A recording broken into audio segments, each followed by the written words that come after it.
Sistem urearia terdiri atas ginjal, ureter, kantung kemih, dan uretra. Sistem ini membantu mempertahankan homeostatis dengan menghasilkan urin yang merupakan hasil sisa metabolisme ginjal. Ginjal mempertahankan susunan kimia cairan tubuh melalui beberapa proses, yaitu filtrasi plasma darah oleh glomerulus, absorpsi kembali secara selektif zat-zat seperti garam, air, gula sederhana, asam amino oleh tubulus, dan sekresi zat-zat oleh tubulus dari darah ke dalam lumen tubulus dalam bentuk urin. Proses sekresi ini mengikut sertakan penahanan kalium, asam urat, amino organik, dan ion hidrogen yang berfungsi untuk memperbaiki komponen buffer darah dan mengeluarkan zat-zat yang mungkin terjadi. Tujuan dilakukannya uji Benedict pada urin itu adalah untuk memeriksa ada tidaknya glukosa dalam urin. Tujuan dari albumin ini kita memeriksa ada tidaknya albumin dalam urin. The procedure described is a qualitative test to detect the presence of chloride ions in Tujuan praktikum amonia pada urin adalah untuk mengenal bau amonia dari hasil penguraian urea dalam urin. Tujuan dari praktikum urea ini adalah untuk membuktikan adanya urea dalam urin.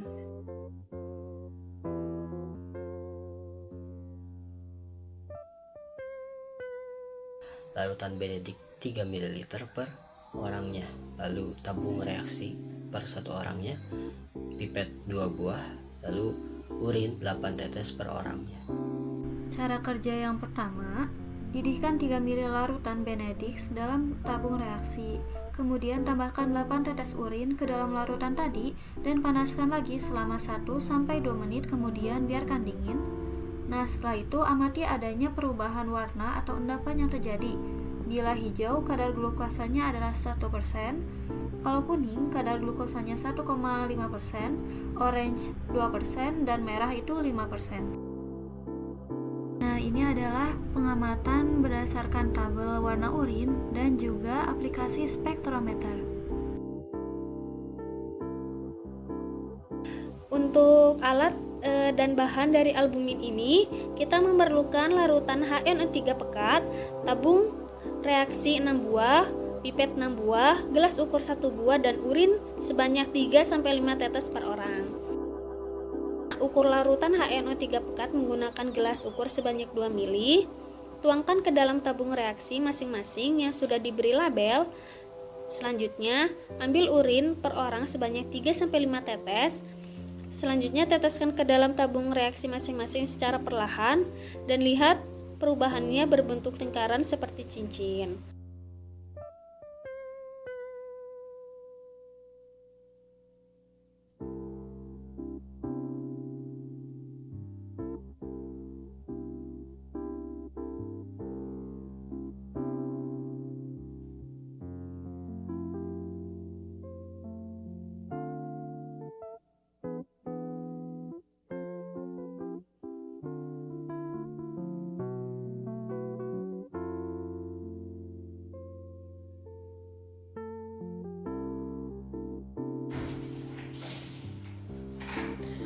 The section chloride lists the materials and equipment for a qualitative test to detect chloride ions in urine. First of all, materials and their functions. First is silver nitrate solution 0.1 m. This is the reagent used to test for chloride ions. When added to a sample contains chloride minus, it forms a white precipitate of silver chloride, confirming chloride presence. Second is urine sample, 1 or 2 ml per person. This is the test sample that may contain chloride ions. Each individual provides a small urine sample for testing. Equipment and their functions. Dropper pipette 6 pieces used to precisely transfer liquids such as urine, silver, ammonia, and ammonia solutions. Ensure controlled addition of reagents. For these test tubes, it's also 6 pieces. Each test tube holds a separate urine sample for testing. helps observe reactions such as the formation of a white precipitate. Then measuring cylinder one pieces used to measure and transfer accurate volumes of urine or reagent ensures proper proportions for the reactions. These materials and equipment are essential for conducting the chloride test accurately and efficiently in a laboratory or clinical setting. The procedure described is a qualitative test to detect the presence of chloride ions in a urine sample. First is addition of urine sample. 5 drops of urine are placed into test tube. Urine may contain chloride ions, which are naturally present in body fluids. Second, and addition of silver nitrate solution. 5 drops of silver nitrate solutions are added to the urine sample. If chloride ions are present, they react with silver ions to form silver chloride, a white precipitate. The reaction is follows. Silver plus chloride is contained silver chloride. The formation of a white precipitation indicates the presence of chloride ions. Third is observation of precipitate. If a white precipitate appears, it confirms the presence of chloride ions in the ions. Fourth is addition of ammonia. 5 drops of ammonia solution are added to the test tube. If the white precipitate is dissolved upon adding ammonia, it confirms that the precipitate is silver chloride. The reaction occurs because silver chloride forms a soluble complex with ammonia. At the end conclusion, if a white precipitate forms upon adding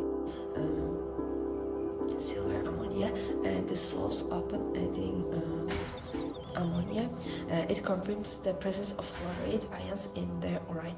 This test is a sample qualitative method used in clinical and laboratory settings to detect chloride in biological sample. Nah, ada beberapa alat dan bahan yang digunakan pada uji amonia pada urin. Yang pertama itu ada bunsen atau lampu spiritus sebanyak 1 buah, ada korek api, ada sampel urin masing-masing 1 mili per orangnya, lalu ada pipet 6 buah, penyepit 1 buah, lalu ada tabung reaksi sebanyak 6 buah, dan yang terakhir adalah gelas ukur sebanyak 1 buah. Nah, untuk langkah kerja pada praktikum amonia pada urin, yang pertama yaitu masing-masing urin diteteskan sebanyak 1 mili ke gelas ukur menggunakan pipet. Nah, lalu urin dimasukkan masing-masing ke dalam tabung reaksi. Nah, selanjutnya itu bunsen dinyalakan menggunakan korek api dan urin di dalam tabung reaksi dipanaskan. Dan yang terakhir, silakan cium bagaimana baunya.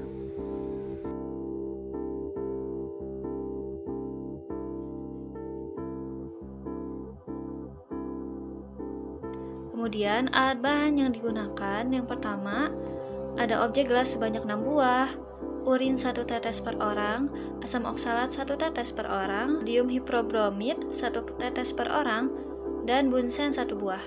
Kemudian juga dengan mikroskop. Adapun langkah kerja yang pertama, diteteskan beberapa tetes urin pada objek gelas lalu dipanaskan hingga urin tersebut menguap. Kemudian tambahkan setetes larutan jenuh asam oksalat, lalu amati kristal urea oksalat yang terbentuk.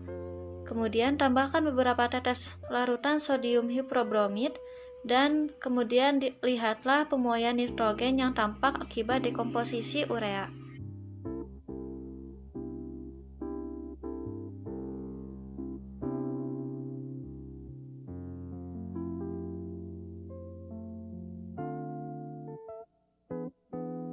Hasil dari warna urin dari kelompok kami ini dapat diidentifikasikan menjadi dehidrasi, dehidrasi ringan, dan juga tidak dehidrasi, sesuai dengan warna yang ada pada urin tersebut.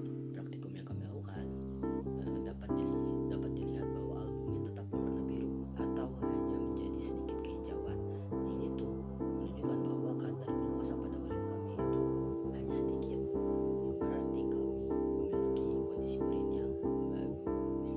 albumin dalam urin. Ada hasil tabel juga. Hasil tabel ini ada per orang yang menghasilkan plus 3 dan plus 2. Kalau plus 3 ini menunjukkan bentuk cincin yang terlihat jelas, jika plus 2 ini bentuk cincinnya yang lumayan pudar. Chloride. This table presents the chloride test result for different urine samples. And samples urine lists the name of individuals whose urine was tested, and about the results is show the concentration of chloride using symbols.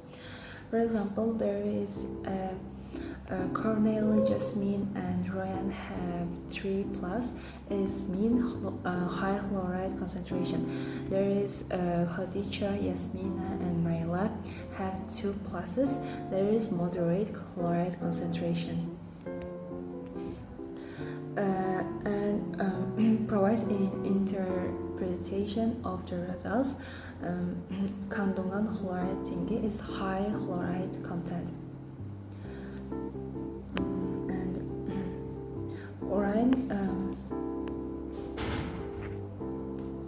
High chloride levels in urine may indicate a high salt intake or an issue with electrolyte balance, while moderate levels are generally normal.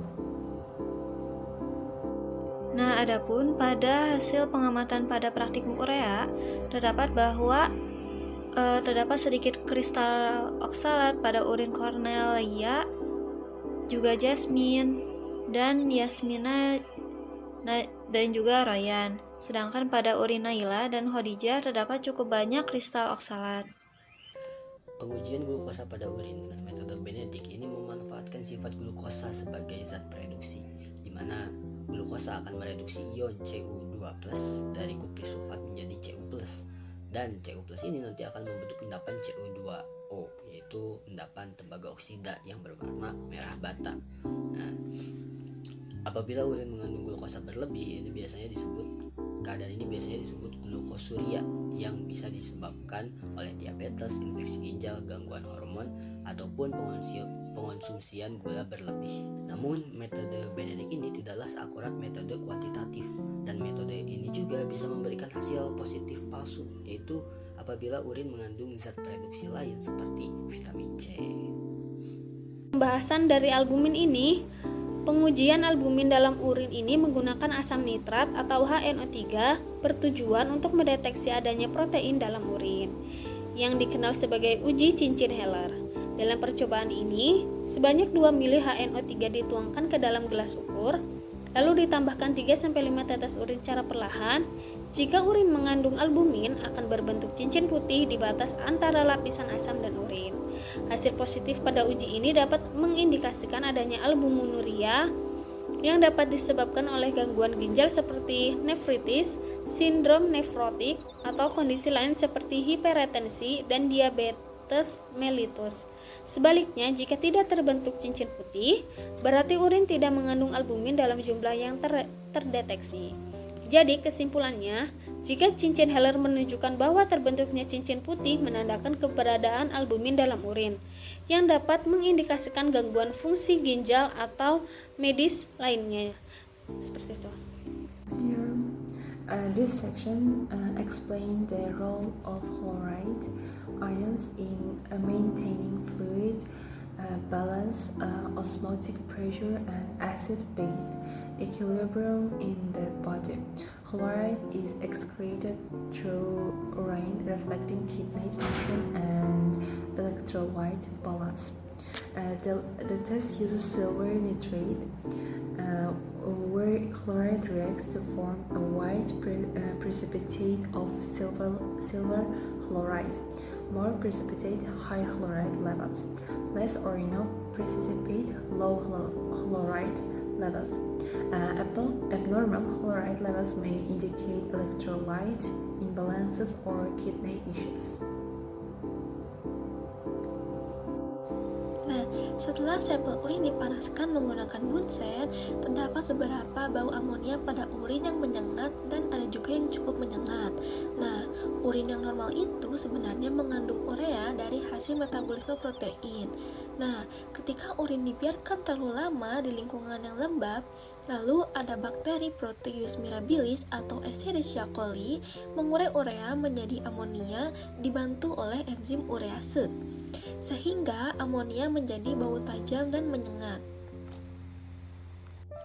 Nah, sampel urin yang bau amonianya menyengat menunjukkan bahwa urin tersebut mengandung banyak amonia dan kandungan bilirubin dan biliverdinnya banyak bekerja.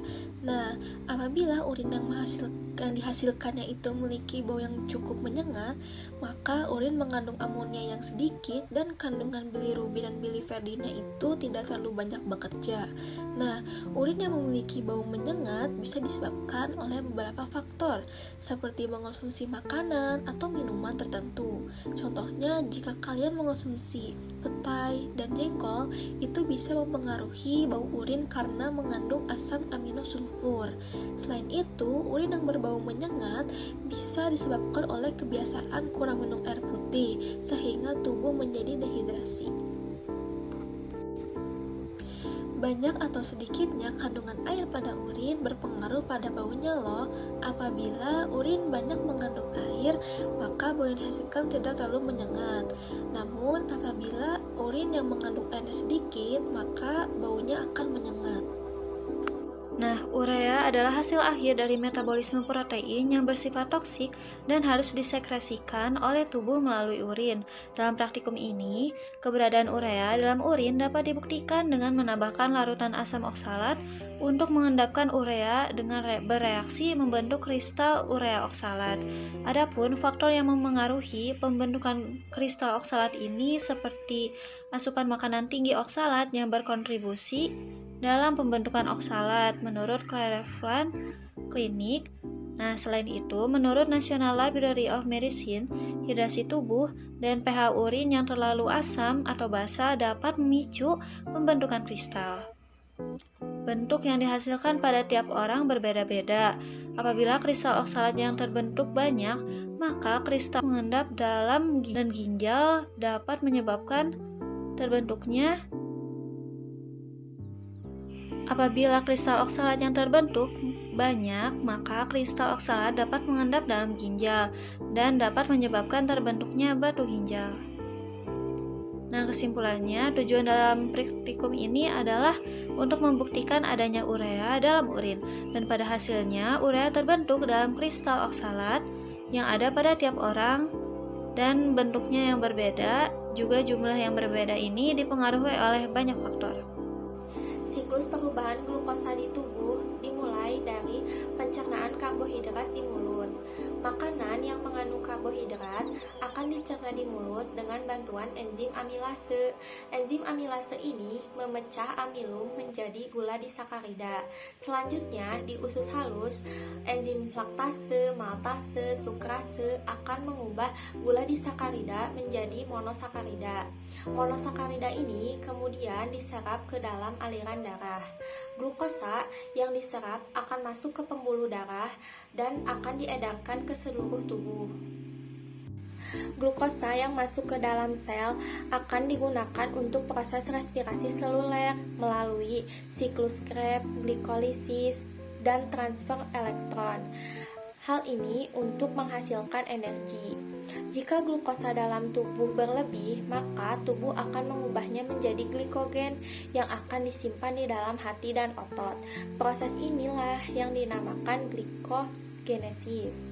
Sebaliknya, apabila glukosa dalam tubuh berkurang, maka glikogen akan dipecah menjadi glukosa untuk digunakan sebagai sumber energi. Proses inilah yang dinamakan glikogenolisis.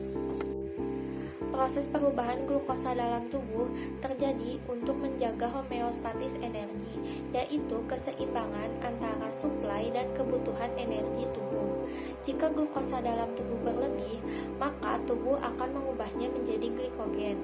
Sebaliknya, jika glukosa dalam tubuh berkurang, maka tubuh akan memecah glikogen menjadi glukosa untuk memastikan sel tetap mendapatkan energi. Pada saat setelah makan, makanan yang mengandung karbohidrat akan dicerna. Kemudian karbohidrat akan diubah menjadi glukosa yang kemudian akan diserap ke dalam darah. Akibatnya, kadar gula dalam darah meningkat. Biasanya peningkatan ini berselang antara 30 sampai 60 menit setelah makan. Peningkatan kadar gula dalam darah inilah yang memicu pankreas untuk mengeluarkan hormon insulin. Hubungannya dengan kadar glukosa optimum sangat penting untuk menjaga fungsi tubuh yang normal. Jika kadar glukosa terlalu tinggi, maka akan menyebabkan diabetes dan komplikasi. Sebaliknya, jika kadar glukosa terlalu rendah, maka tubuh akan kekurangan energi dan fungsi otak akan terganggu. Insulin dan hormon glukagon bekerja sama untuk menjaga kadar gula agar tetap stabil, sehingga tubuh memiliki pasokan energi yang cukup tanpa mengalami lonjakan atau penurunan kadar gula yang ekstrim. Klorida dalam urin berasal dari makanan dan minuman yang dikonsumsi, terutama yang mengandung garam. Setelah dikonsumsi, NaCl akan dipecah menjadi ion Na+ dan Cl- dalam saluran pencernaan, lalu akan diserap ke dalam darah. Darah membawa klorida ke dalam ginjal, di mana ia akan difiltrasi di dalam glomerulus. Selanjutnya, sebagian besar klorida akan direabsorpsi di tubulus proksimal dan angsa Henle melalui transfer aktif dan pasif. Jika klorida dalam tubuh berlebih, maka kelebihannya akan diekskresikan melalui urin. Ya, klorida hampir selalu terdapat di dalam urin. Hal ini disebabkan karena klorida merupakan elektrolit utama yang disekresikan ginjal untuk menjaga keseimbangan cairan dan elektrolit dalam tubuh. Kadar klorida di dalam urin dapat bervariasi, tergantung faktor-faktor seperti berikut. Yang pertama, asupan garam. Jadi, semakin banyak kita mengkonsumsi garam, semakin tinggi konsentrasi klorida di dalam urin. Yang kedua, hidrasi tubuh. Dehidrasi dapat meningkatkan konsentrasi klorida di dalam urin, sementara hidrasi tubuh yang baik dapat menurunkannya. Dan yang ketiga, kondisi kesehatan. Kondisi kesehatan juga dapat mempengaruhi kadar klorida di dalam urin. Reaksi kimia yang terjadi pada percobaan klorida di dalam urin apabila uji tersebut bereaksi positif yaitu sebagai berikut. AgNO3 bereaksi dengan NaCl akan menghasilkan AgCl yang berupa endapan putih. Endapan putih inilah yang menunjukkan adanya ion klorida di dalam urin, serta NaNO3 yang berupa hasil sampingan yang larut di dalam air. Sumber amonia di dalam urin berasal dari deaminasi asam amino seperti deaminasi glutamin menjadi asam glutamat yang dibantu oleh enzim glutaminase. Proses ini terjadi di tubulus proksimal dan menyumbang 60% amonia di dalam urin. Selanjutnya ada deaminasi asam amino lain seperti alanin, serin, dan histidin yang dibantu oleh enzim L-amino acid oksidase dan glutamat dehidrogenase. Proses ini terjadi di hati dan ginjal dan menyumbang sekitar 40% amonia di dalam urin. Ada 3 enzim yang berperan dalam proses pembentukan amonia. Yang pertama yaitu ada enzim glutaminase. Enzim ini bekerja di dalam tubulus proksimal ginjal. Fungsi dari enzim ini yaitu untuk mengubah glutamin menjadi asam glutamat dan amonia. Enzim yang kedua yaitu L-amino acid oksidase. Enzim ini bekerja di hati dan ginjal. Fungsi dari enzim ini yaitu untuk mengubah asam amino menjadi asam keto, amonia, dan air. Yang ketiga yaitu enzim glutamat dehidrogenase. Enzim ini bekerja di hati dan ginjal. Fungsi enzim ini yaitu untuk mengubah glutamat menjadi alfa-ketoglutarat, amonia, dan NADH. Proses pembentukan urea di dalam tubuh manusia disebut sebagai siklus urea. Siklus ini hanya dapat terjadi di dalam hati karena melibatkan enzim arginase yang hanya ditemukan di dalam hati. Bahan dasar pembentukan siklus ini yaitu amonia yang merupakan zat sisa dari pemanfaatan asam amino atau protein di tubuh kita. Amonia dapat bersifat racun bagi tubuh kita apabila jumlahnya terlalu banyak, sehingga amonia perlu diubah menjadi senyawa yang relatif lebih aman bagi tubuh, seperti diubah menjadi urea. Namun, jika kadar urea dalam tubuh tinggi, maka tubuh kita akan mengalami gangguan. Oleh karena itu, urea yang telah dibentuk di dalam hati harus dikeluarkan melalui urin.